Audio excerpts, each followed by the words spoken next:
Yeah, thanks for joining me. Busy day for you. Busy day. Thanks for having me. Yeah, so welcome, family. Thanks for joining us online. And we're going to do basically a year-end review of kind of all the things that we've been able to experience as a church together. I think it's important for us to think about kind of where God's taken us. And sometimes we can get lost in where we're at right now and lose how good and faithful God's been in the process. So as you think about like over the last year, like what are some of the big things that come to your mind?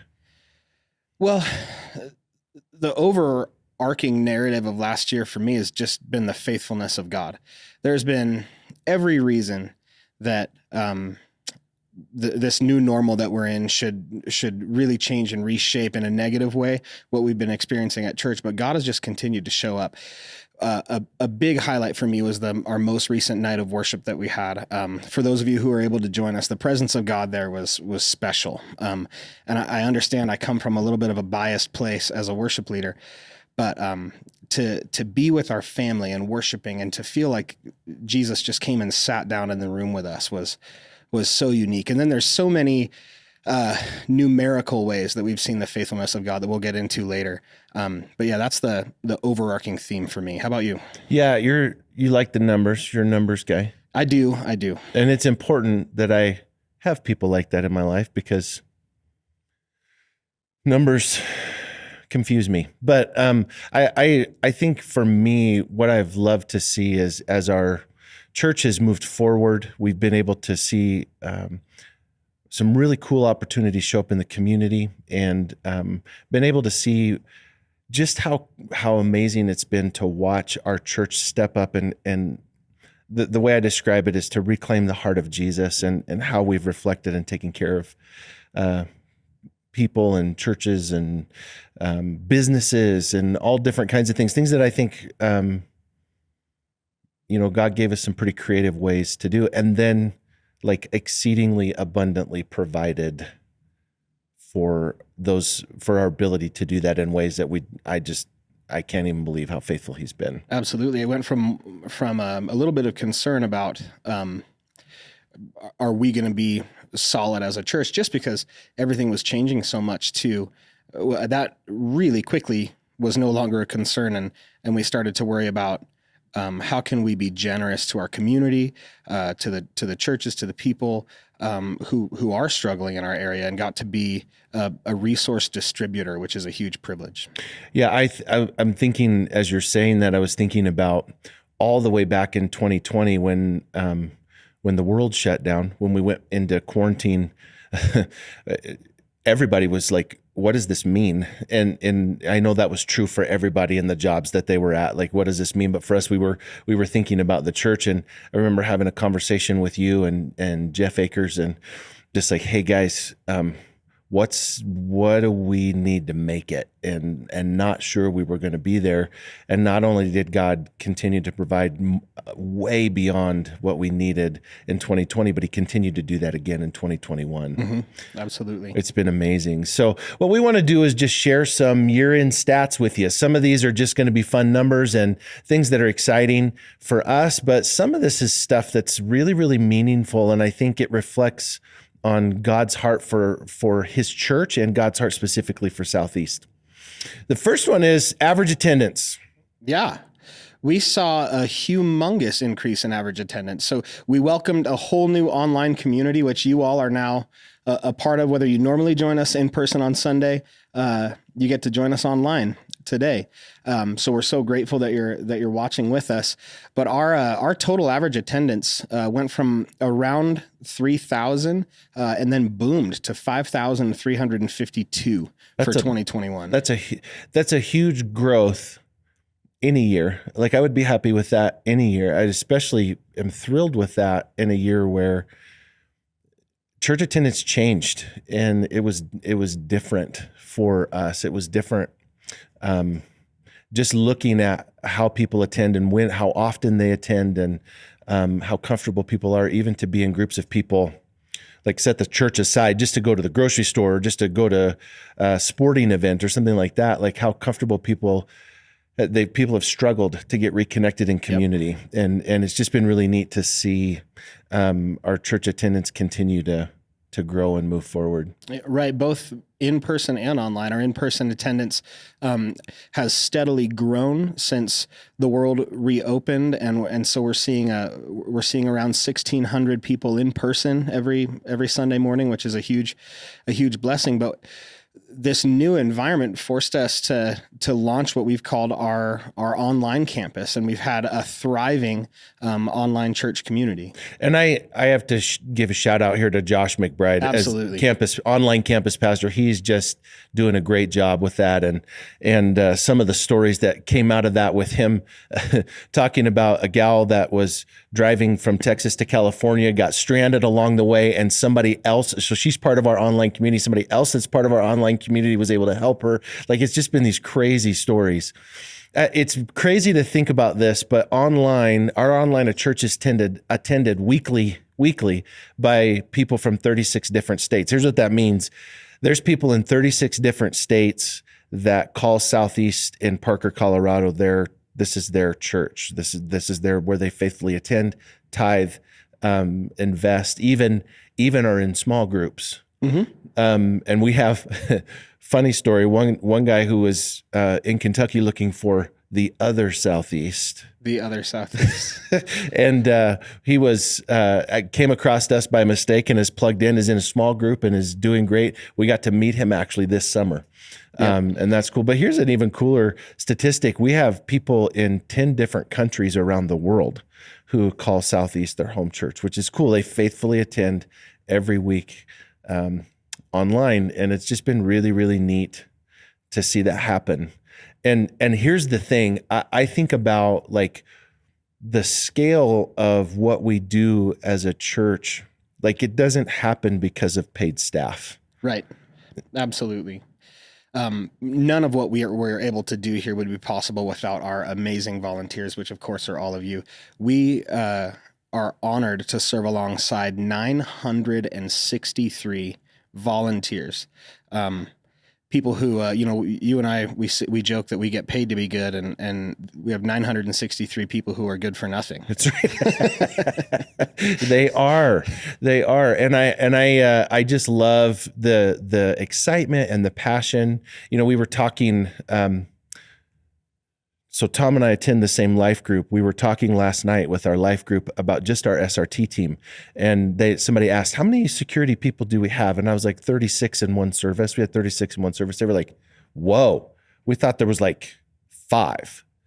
But when you think about, like, they cover children's ministry and they cover the lobby and they cover all these different places. Like, that is a massive undertaking, and they're amazing. But our children's ministry volunteers, our worship team volunteers, our connections volunteers, our coffee shop volunteers, it could go on and on and on. Like, they just serve and have such a joy in how they do it. Like, it's such a blessing. I feel very honored to serve alongside such people. We're very fortunate. Here's a number that I really care about. We had 120 people that were baptized into Christ this year. Mm-hmm.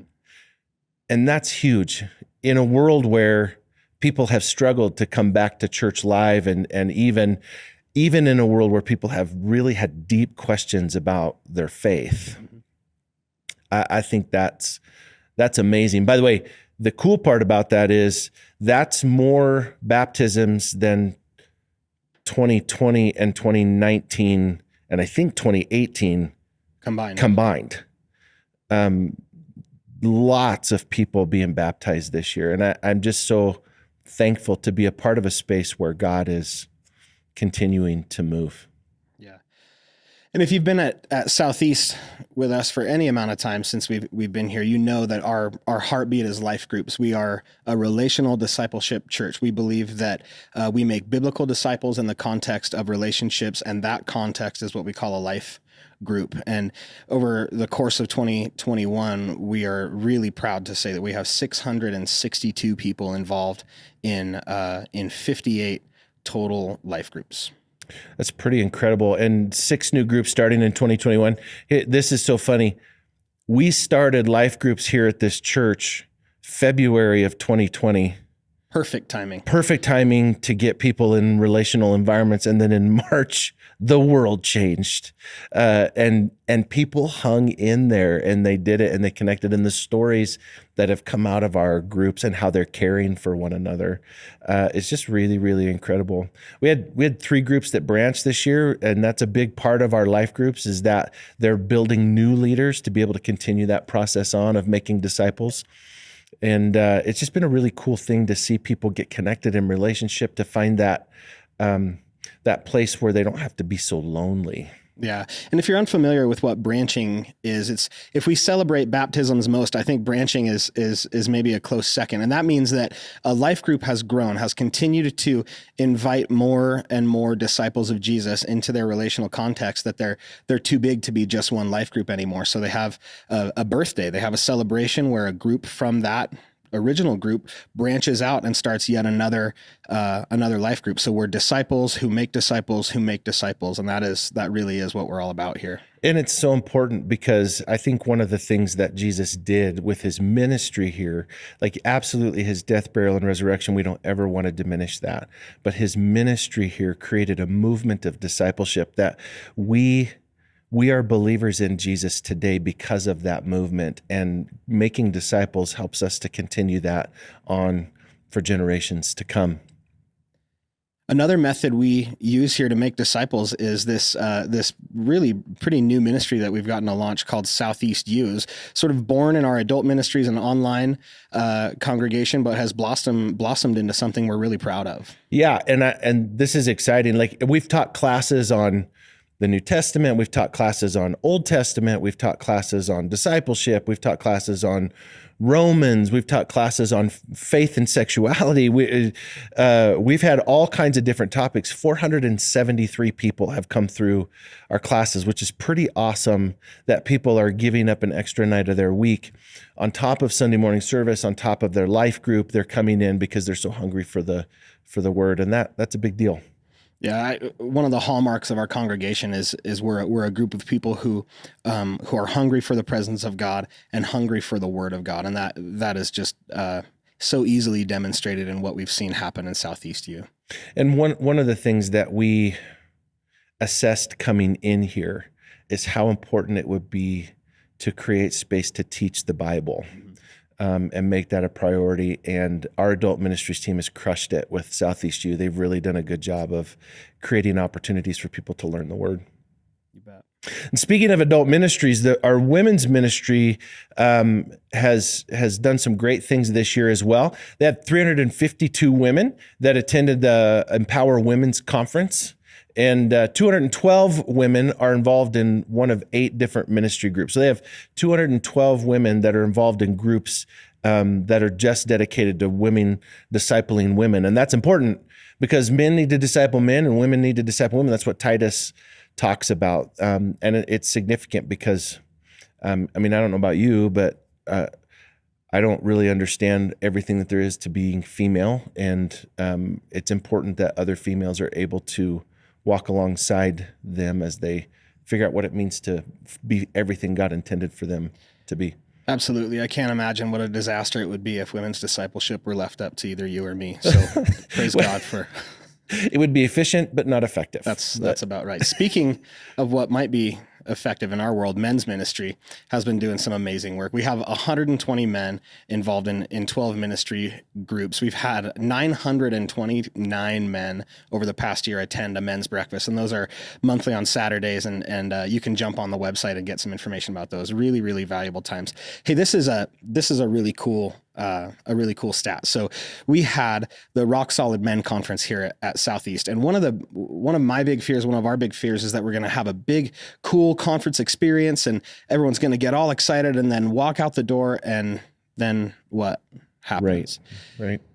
Have we made any disciples? Have we actually advanced the kingdom at all? Well, after this conference, we were able to confirm that 66% of the men who attended that conference have committed to continuing involvement in these joint ministry groups that are on their way to becoming life groups, which is just amazing. That's awesome. Family ministries. This is a big deal. 26 babies were dedicated, and that's always a fun time. My favorite. You never know what could happen when you bring a toddler on stage. And put them close to a microphone. That's right. That's right. 18. So our plus one ministry, what they're doing is they're giving boxes to new moms that have different things, just as a way to say, hey, we see you and we love you. It's resources and blankets and different things that they're going to need. 18 baby boxes were delivered this year. Yeah. Nearly 400 kids attend our services every weekend. 400 children. That's bigger than most churches in America. And imagine if the entire population of your church was 5th grade or younger. So if you are a person of prayer, go ahead and lift up our K through 5 ministry teams. They are doing the Lord's work. They're doing the Lord's work, as a matter of fact. Cool thing, we do VBS every year, and it's a big deal. 552 kids attended VBS this year with 248 volunteers, and that VBS was written start to finish by our people. Absolutely. The music was written and produced by our people, the entire thing, all of the visual effects and the visual experience. It really, really was exceptional. Yep. Another big thing that we talk a lot about, and something that we will continue to talk a lot about, is that we try to partner with local missions that are doing things in the community that we believe in, things in the community that are valuable to us, that are consistent with what we believe the mission of the church is. And Southeast partners with 10 different outreach organizations in the kind of the greater Denver metro area. One in particular that I would just highlight for you is Covered, who works specifically with survivors of human trafficking, and they are amazing. That is not easy work. That's not easy work on multiple levels. And they worked with 27 survivors this year. Incredible. That's amazing. We gave, as a church, $130,000 to local area missions, which is big. And this is something that's weird to me. I've been a part of the church planting world for a long time. Mm-hmm. I can't seem to get away from it. And when we came here, I had planted a church and was there 9 years, and then we left and planted another church and was there 12 years. And when we came here, I was like, man, I'm done with church planting. Or so you thought. Or so I thought. And we have had an incredible, it's the weirdest, like, people call me and like, hey, I was talking to a guy in Nebraska and I told him I was going to plant a church in Denver. And they said, you need to look up this church in Parker. They'll help you. We gave $38,000 in 2021 to new church plants. And that's a huge deal, because I think like established churches are good and they're valuable and they're important, but new churches are also significant. And it's just been a really cool opportunity to see that unfold and to watch those dollars blossom into disciples. I like to joke with you a little bit about how you really can't get away from church planting. And in fact, we got to host a gentleman who has planted a church in Castle Rock, and he would attend our staff meetings and learn and learn and understand what it is to lead a church staff, get some continued biblical education and training from you, and then also just direct mentorship, which really is an incredible gift. And that church is Meadows Church. They have launched in Castle Rock, and they're doing an amazing job. They started with 1 or 2 small groups and grew, and now they're a church. So if you are in the Castle Rock area and you're looking for a local church, I couldn't recommend them highly enough. Look up Meadows Church. They're great. And cool story. They had just this last week had 3 people say yes to Jesus for the first time. Oh, that's amazing. I mean, it's just really cool to watch that, God is using the 4 walls of our church, and he's using our church beyond the 4 walls of our church to help in our community and beyond in Denver Metro. And beyond that, we have a huge foreign missions giving. We give more right now today to foreign missions than we ever have in the history of Southeast. Right. And again, this is in a time where all these numbers, this isn't a time where we were concerned about whether or not we were going to be able to pay the bills. Right. And yet not only have we been able to do that, we've been able to be extremely generous. $552,000 given to foreign missions. Yeah, that's incredible. Last year. We work with 16 different foreign missions partners. And Steve Breen is our missions guy. He does a bang up job with making sure that we are targeting not only maximizing the dollars that we give through how the organizations themselves steward the dollars, but beyond that, making sure that those organizations are targeting unreached people groups. And so these numbers are going to blow your mind. 440,000 new churches were planted worldwide through the missions organizations that we help support. It's unbelievable. 440,000 new churches. That is ridiculous. But here's the one that gets me every time. You're going to go, wait, what? Did you say that right? I did say this right. Here's the right number.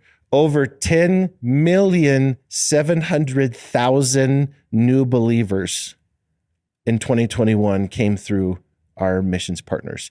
10,700,000. As a numbers guy, I looked at that number and immediately thought, oh, somebody flubbed a zero or two. So I went down the hall from my office and saw Steve and said, hey, so 10,700,000 new believers? He said, yeah. So I said it again. 10,700,000. He said, yeah, in fact, that number might be a little bit low because as of the time of this recording, not all churches have been able to report back. Yeah. So conservatively, 10,700,000. That is so like that. That's amazing to be a part of. And I know we don't talk a lot about our foreign missions, but they're doing good work. Really are. One cool story about that is this last year, the India Central Christian Mission came to us and asked for help. There was in the first half of the year, COVID was really bad in India, really bad. And so they came to us and asked for help building and purchasing and building an oxygen machine because the hospitals couldn't get oxygen tanks refilled to help people who needed to go on ventilators. So we asked how much is it going to cost? And they said $50,000 to build the whole thing. And I love this. Our elders said, we can do that. Absolutely. Their initial ask was, would you fund part of it? And our elders stepped up and said, no, we'll fund all of it. Yeah. And so we sent them $50,000 to build and own this oxygen producing machine. Mm-hmm. I don't even know what that is, but what it did was they were able to build some incredibly strategic partnerships with hospitals. And all of a sudden, these people are asking about Jesus because of an oxygen machine. Amazing. Which is just incredible. And that's part of that. I don't know what percentage of that 10,700,000, but part of that was because we sent money to build an oxygen machine, which feels on the surface like that doesn't feel like that's the Lord's work. No, it's totally the Lord's work. Absolutely, it is. It was totally the Lord's work. It's been amazing to see God on the move all over the world. It's impossible to look at what we've gotten to talk about here and not say God is moving. He's moving all over the world, and he's moving closer to home as well. We have a help and care ministry at our church that's also doing some incredible work. We partner with Helpline, and Southeast had the privilege to respond to 25 different help requests that came into us through the Helpline where there was a need expressed somewhere in the community, and our folks stepped up. That's awesome. That's awesome. Benevolence provided ministry. Benevolence is a ministry that helps for people who are in need with anything from they're behind on their mortgage, lost their job, they can't get ahead, they can't get caught up, and we can help with that, to people who need food or a place to stay. They for whatever reason they're out on the street, and we're able to step in and provide for that. And we were able to help 69 people this year. The folks who handle our benevolence budget often come to me sort of apologetically and say, Tom, we're it's looking like we're going to be over budget on benevolence again. And I pat him on the back and congratulate him and thank him for being so generous to the people in our community who are in desperate need. Another really amazing area that we get to serve is in the Winter Shelter Network. It's a local ministry here in Denver that provides a warm place to sleep for particularly single moms who are houseless and homeless. We get to open up the doors of our church, provide a warm meal, warm place to sleep, warm shower. We got to serve 197 households through the Winter Shelter Network. So you could, in terms of just people, you could certainly reasonably double that number. But 197 households we were privileged to help out this year. That's amazing. And I can tell you, when I came here to interview, they told me about Winter Shelter Network. And I was like, you do what? Yeah. You open your building so that people who are homeless can come in. That's amazing. It is. That's worth celebrating. That a church would be willing to do that, because what can happen is over time, the church can become a bit of a temple. It can become a bit of this is our sacred space, and to have a church that has the mindset of no, we're going to use this to serve and love people in our community. I just think it's pretty amazing. Absolutely. Another cool thing that happened is we worked through a group called the Meal Network Ministry. We were able to help 75 families with meals. That was pretty amazing to be able to do that. And we have a ton of support groups that we are working with, that we're helping support in the community. 225 people we got connected to our support groups to help people get through specific issues that they're dealing with. Yeah. Another amazing opportunity we have at Southeast, there's this ministry called SECOR, the Southeast Christian Outreach, that started as a Bev McCracken's food drive, and then grew as everything under Russ and Bev's care tends to do, and until it needed a closet. So then it was the SECOR closet, and then it grew to become its own 501c3. And then another amazing partner of ours, the Solomon Foundation, was able to provide SECOR with actual space where they can warehouse food. They can provide a shopping experience where people who are hungry and in need grab a shopping cart, fill up their cart, and walk out and load it into their car. So dignity is preserved as well as meals being provided, which is so important. And then, of course, recently SECOR was able to get their own building, which is an amazing facility. Really would encourage you, if you're local, to go ahead and check them out. If not, please check them out online. One of their hallmark ministries that SECOR does every year is the SECOR Christmas Outreach. And we just recently got to see this happening in our lobby. So this year, through our congregation's generosity, we were able to provide gifts for 1,550 children in need. That's incredible. And it's just our people going in and finding a tag that has a family that has a need, and out of their own pockets. Like, that's not tithe money. It's just out of their own pockets. Our congregation is generous in that, being able to provide presents You bet. for people that wouldn't get a Christmas otherwise. It's always stunning. If you've been to our facility, our lobby is big, really big. Feels like you could land a plane in it. And every year for Christmas outreach, it gets pretty much filled up with presents where folks have responded with incredible generosity for some kids in need. It's amazing. It's amazing. Another big one that we partner with and serve is our Southeast Counseling Center, and they have really had a lot of work to do over the last couple of years. If you've read anything or watched the news at all, we know that mental illness is at an all-time high. Addiction's on the rise, domestic violence is on the rise. Like, people are struggling, and so counseling has become a huge need in the world, and it's true in Parker. It's true in the greater Denver area. We've been able to give $199,750 to Southeast Counseling Center to help provide therapy for 120 people and over 120 people. And the reason why that matters is because counseling's expensive. and it just is what it is. And it's not one of those things that you would typically budget for. Like, Right. hey, I'm going to budget for my mental health, but it's so important. And so we've been able to give people the opportunity to be able to get healthy. And that's a huge, huge deal. The counseling center provided, this is ridiculous, 11,720 hours of therapy in the last 12 months.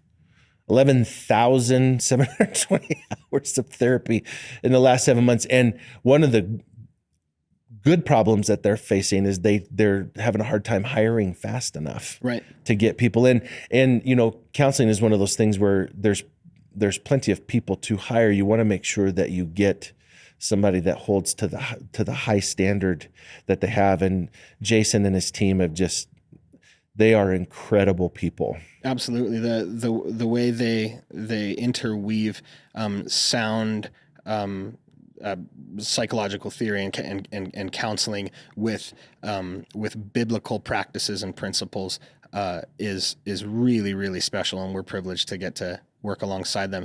They since 2018, when they started, their hours have increased 80%. It's so much so that they're having to add 10 new offices. So Right. they're completely remodeling and revamping their current office space, and it's loud and interesting for counseling, but it's a necessary growth step for them, and I'm excited for them as we continue to support them over the next year. Yeah. We've also gotten to help some foster kids in our community through a number of different ministries. One of them is Douglas County's Care Portal. We got to invest $12,000 in our county's work with foster communities, and our partnership, not our church certainly, but the churches in Douglas County's partnership with our county leadership really is special. We get to sit from time to time on faith leader panels with our Douglas County commissioners, and they really, really treasure and value partnership with the churches in this community. Yeah. Another cool thing that we do with foster kids is Royal Family Kids Camp. Absolutely. Huge. My wife and my youngest daughter got to go up and experience what that camp is like. And my wife came back and got out of her car, like before she had even hugged me. She was like, "We're going there next year." Like it was like, we're helping with this. It's amazing. Our church donated $35,000 to help foster kids be able to go to this camp and just be kids for a week, which in the life of a foster kid is sometimes it's a life changer. Absolutely. I think that Royal Family Kids is maybe the most beautiful name for a ministry that I've ever heard, where you have kids who are without a family. And that can strike at your identity. And a big part of what Royal Family does is to reaffirm in them the identity. Not only are you part of a family, you're part of a royal family. You are children of the Most High God. And we got to send 68 foster kids to camp to get to hear and receive and internalize that new identity. That's so good. That's so good. Here's another cool thing that we did. One of the things that happened, especially earlier in the year, was that hospitals, and this is still true at this point, but hospitals were getting pummeled with COVID cases, and they were working long hours and just feeling the squeeze of the demand of the medical profession. Not even able to take lunch breaks. Yeah. And so what we did was we decided to help them out. And we helped 1,260 hospital employees have lunch. So one of the things that we did was we went to local businesses, because this was something that was important to us all along the way. Was we wanted to support local businesses as they jumpstart their economy again, get their businesses back open. So we went and we bought food cards for them to go and be able to do that. Another thing that we did was we rented food trucks and just sent them to the parking lots. You bet. Which was a huge win, because then they had time, they could run out on their break and grab something. But it was something that we did as a way just to say, hey, we see you. We know that you're putting in long hours, and we want to say thank you and we love you. Another amazing opportunity we had this year was a program that we called Restart. And we were in a in a meeting with our leadership team at the church, and actually Jeff Percival mentioned, hey, what if we were able to fundraise dollars for businesses who have been negatively impacted by COVID and the subsequent economic disaster that came along with it, have them apply for support and see what we could do to help. And so we put that ask in front of you. We'd like to raise some money and match, because God has been so faithful, match whatever you donated. And once again, Southeast family, you stepped up. Yeah, we gave over $207,000, $207,067 to 43 different businesses business owners that were affected by the pandemic in our area. And it was really significant because where like the PPP loans and the stimulus packages and all those things from the government were helpful at some level, because we were able to build relationship with these business owners. We were able to actually meet them right at their point of need. And for many of them, the business wasn't the issue. They had leveraged their life. Absolutely. And were losing homes to be able to make sure that their employees were paid. And we were able to help them get back on track right where they were at.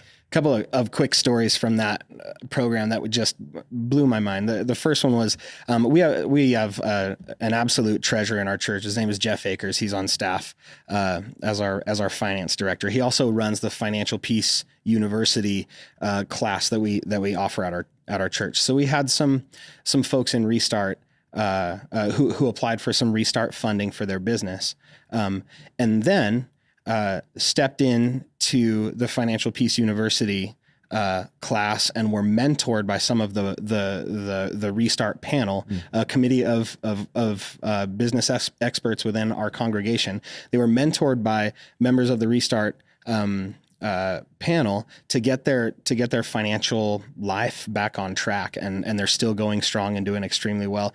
This is probably my favorite story. So, and it doesn't make me look good. There was a business that reached out to us for support through Restart.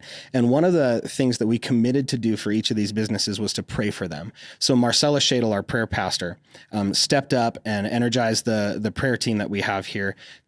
She would send out the names of these businesses to the prayer team, and they would begin praying as soon as their applications hit our desk. So this application was being prayed for, but got shuffled to the bottom of the pile in terms of being evaluated for financial assistance. My fault. Sorry. But when we reached out to this business, we said, hey, I'm so sorry it's taken us so long to get back to you. How can we help? This is what they said. Well, your prayer team reached out to us and let us know that they had been praying. And as they began to pray, God began to bless our business. And we're so blessed that we actually don't need any financial support anymore. God's been faithful. And so we would love for you to give that money to another business who's in need. So it's amazing what God can do. I love that story, and I love just the reaffirmation of the power of prayer. You bet. And how important that is.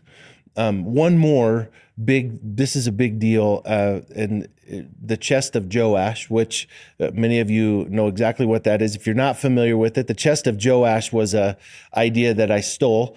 Like most good ideas that I have, I'm not great at coming up with my own ideas, but I can recognize a good idea when I see it, and I am unapologetically stealing every good idea that I can.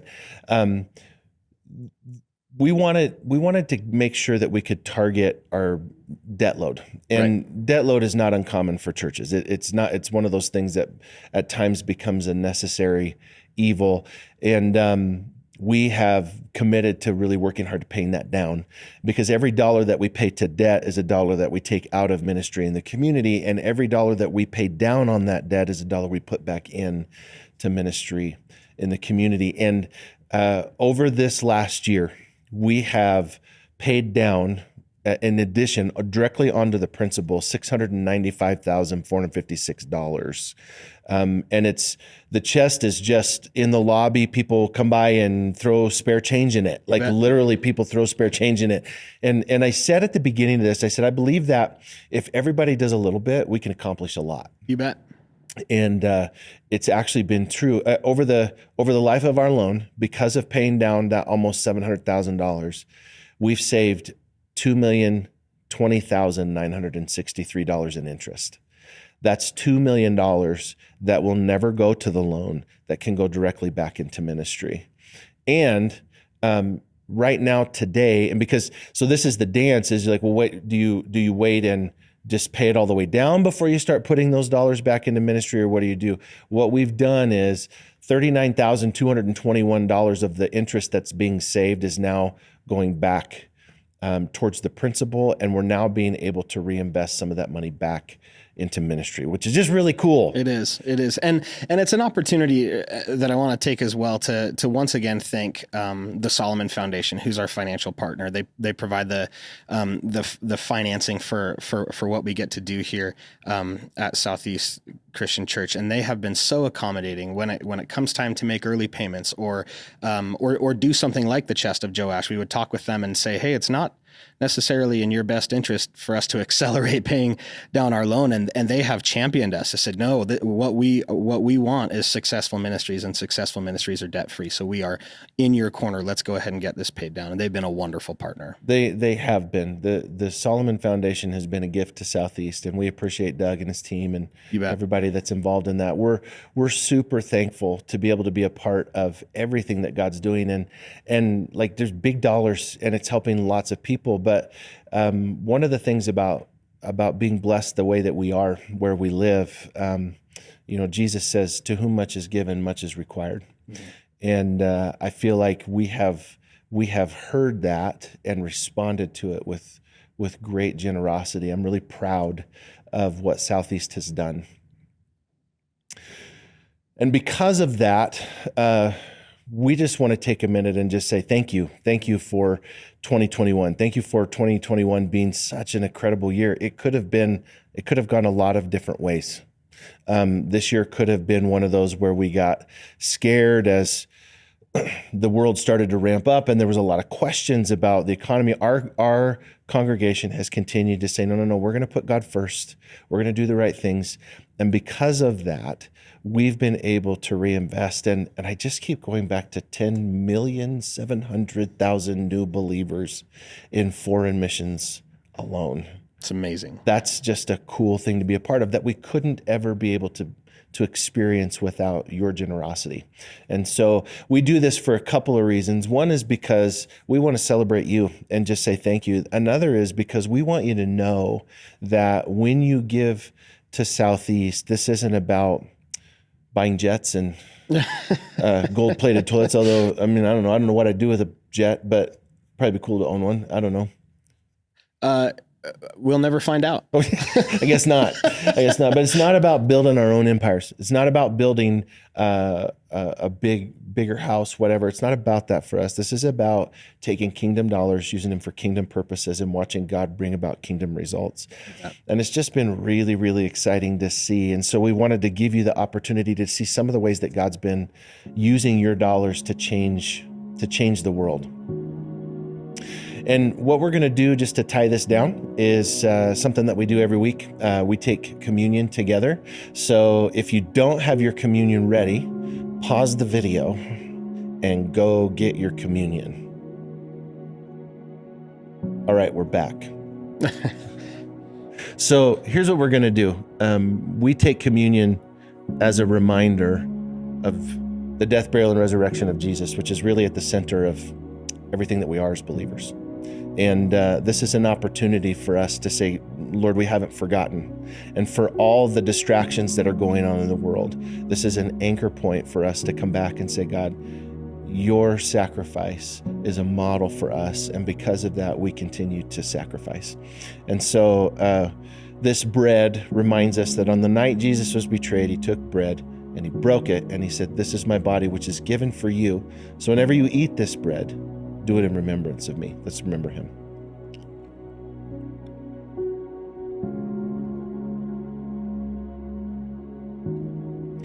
And then after the dinner, he took a cup and he said, this cup, this is the blood of the covenant, which is shed for you. So whenever you drink this cup, do it in remembrance of me. Thank you, Jesus. Let me close down this time with prayer. Lord, we love you. God, thank you for your faithfulness. Thank you for moving on the hearts of our people. And thank you for letting us as pastors serve a congregation that responds to you when you move on their heart. God, thank you for the really cool results that we get to see, and you fulfilling your promise that when we're faithful to be generous, you're faithful to do miracles with it. I can't say thank you enough, Lord, for how good you are to us. Help us to continue to trust in you as we watch the kingdom move forward. In Jesus' name, amen. Amen. Thanks for watching. I hope you have a great Christmas and a great new year.